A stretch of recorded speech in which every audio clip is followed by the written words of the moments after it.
Um, my name's Andy, and I'm going to talk to you about being your own best friend. This really, it's not about being selfish, it's about having a self focus. Often, do you find, a bit like me, that you're your own harshest critic? Do you say things to yourself that you would never dream of saying to um, a friend of yours? We often say things to ourselves that we would never dream of passing on to someone else that we care about. So, this is about encouraging you to be kind to yourself, to make decisions for you, to have a self focus rather than being selfish.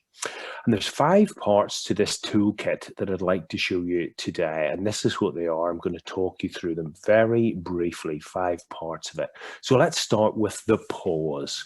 And there's a couple of ways that you can use that. If you dare to press the pause button on the super busy 24/7 hamster wheel, which we have, you can take a time out whenever you need it.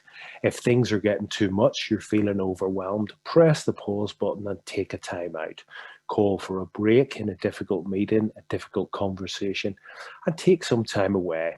You always have your breath with you. You can focus on that. A little bit of practice that can become very calming, therapeutic, helpful in these situations to calm down however you're feeling.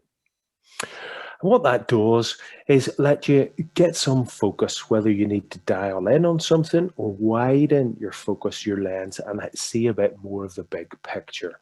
That's what you want.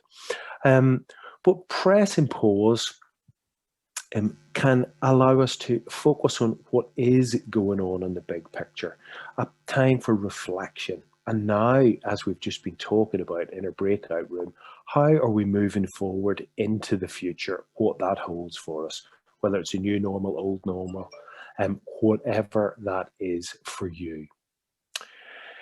If you are feeling particularly stressed and need to blow off some of that, immediate stress reduction techniques are exercise, getting a good night's rest, which you need to put some effort into with a better sleep hygiene routine, some meditative or calming practice, and talking to someone that you trust. So let's segue into number 2 and having a pause and focusing on what's in your stress container. So many stresses coming in for us at the moment. Simple model we use is that we all have a stress container represented by this sort of triangular shaped funnel. We all have a different size one depending on our experience, how we look after ourselves. Stress flows in from the top, and I'd like you after today to just note down, like Amy got you to do, write down what's in your stress container at the moment.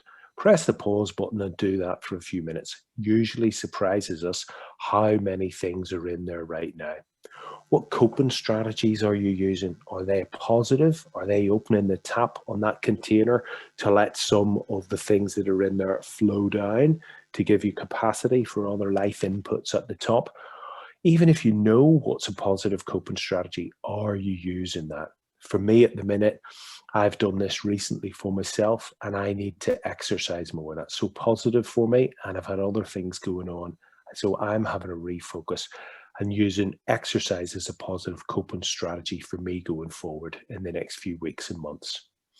And what's your stress signature? If you can know a little bit more about yourself, be aware of yourself when the container's starting to become full, if you can catch yourself on, as we say from Northern Ireland, and have an intervention in time before your stress container overflows, use the positive coping strategies, you may avert a bit of an emotional snapping and things going wrong for you.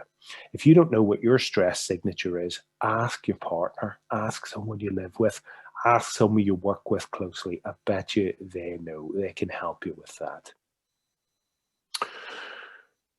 Super. So let's move into what are positive coping strategies. And just like we have 5 a day for physical health or 5 fruit and veg, we've got 5 a day for positive mental health to promote that feeling of well-being, that thriving, that flourishing that Amy was speaking about. What are those? These 5 things: to connect with other people, People that you care about, people you trust, people that bring you positive energy are great to connect with. We're having more opportunities to do that now in a face-to-face scenario than we have for a long time. Choose who you're going to connect with as we open up again.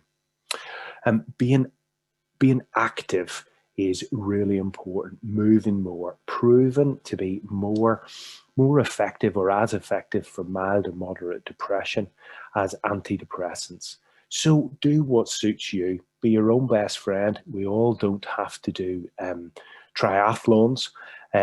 We could be walking the dog. You can be doing some gentle stretching, yoga, whatever works for you. Choose how you'd like to be active. That's great. Keep learning something new. Doesn't have to be formal. Search YouTube for a little how-to video, whether it's fixing a puncture on your bike. We have a leaky downstairs tap at the minute. I need to get on and find out how to sort that out. Simple things that you can accomplish helps you feel good, helps you spiral up instead of spiraling down. Fantastic. Taking notice is about being mindful, living in the moment, not regretting, looking back what's behind you, or being worrying and anxious about what's in front of you, things that may never happen. It's about living in the moment, using your senses to feel that, experience the joy of the moment. And we can do that through breathing exercises, through mindfulness, a lot of free apps on your phone, but a lot of people do it from enjoying their hobbies, whether that's doing a jigsaw, knitting, riding a motorcycle, driving a classic car, whitewater, paddling, whatever works for you. And finally, giving back to others can help us feel so good and so well, a lot of satisfaction. 3 other things I recommend is nutrition, drinking enough, getting a good night's rest, and having a daily gratitude practice. Changed my life. Other things people have used, a going home checklist to round off their day, draw a line under their work life when they're moving to home, whether you feel like you have been living at work or working from home. That's something to try there. Google spent a lot of time and money, and they have proven that psychological safety is far way and above the most important factor for productive, effective teams. Connecting with someone, creating safety and trust, that's what it's all about. That's how we can create that. Mental health first aid is one way to do that within your team.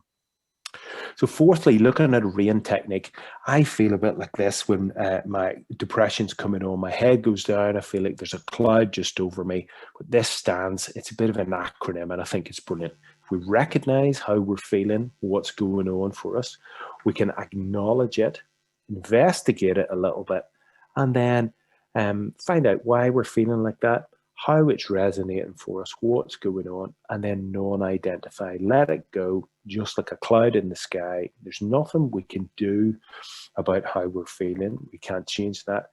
We can investigate it and then let it go. Just because we're feeling anxious doesn't mean that we have anxiety all the time. Just because we're feeling low, we're feeling sad, we're feeling blue, doesn't mean that we're depressed.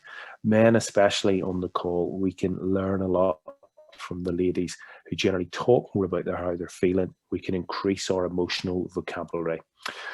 Emotions are a normal part of life for us. Leaders can do an awful lot of good by listening to what's going on with people in their organization around their fears and feelings, rather than squandering an unreasonable amount of time managing ineffective and unproductive behavior. Movember focused on this: to be a man of less anger, a man of less anxiety, to be a better dad. I need to be a man of more words. Talk about it, non-identify, and let it go. Fantastic. Finally, questions for unhelpful thinking habits. If we can pause, like Viktor Frankl says, the distance between that stimulus and how we respond to it, rather than having an unhelpful habit, we can press the pause button, choose how to respond, and not react through habit to some of these unhelpful thinking styles. Do you recognize any of those in yourself or people you're spending time with? If you do, here's 4 questions. You can try 4 strategies. What evidence do I have for this? What would I say to a friend who told me this? How will I feel about it in 6 months, in a year's time? Give me more perspective. How could I view this situation differently? On those bad days when it feels all a bit jumbled up, if we have some routine, some positive things for us, as I've mentioned, we can get the corner pieces in place of our jigsaw and start to recover, to feel better, to find a way forward through that difficult day. Here's some suggestions of what you can do. Talk to someone you trust. Use your routine, pre-planned coping strategies, flex what you can, and be kind to yourself. Be your own best friend. Even the darkest night, the most difficult days will end and the sun will rise again. If you're doing good and you'd like to support someone else, reach out to check in, listen, allow them to talk. 2 ears, 1 mouth, use them in that proportion. Encourage them and be part of their support plan. Help them through. So that's how to be your own best friend. It's an extension of putting your own oxygen mask on first before you help others. I hope you found that useful. There's the recap of the 5 parts of it for you. And I look forward to chatting to you and taking some questions on it.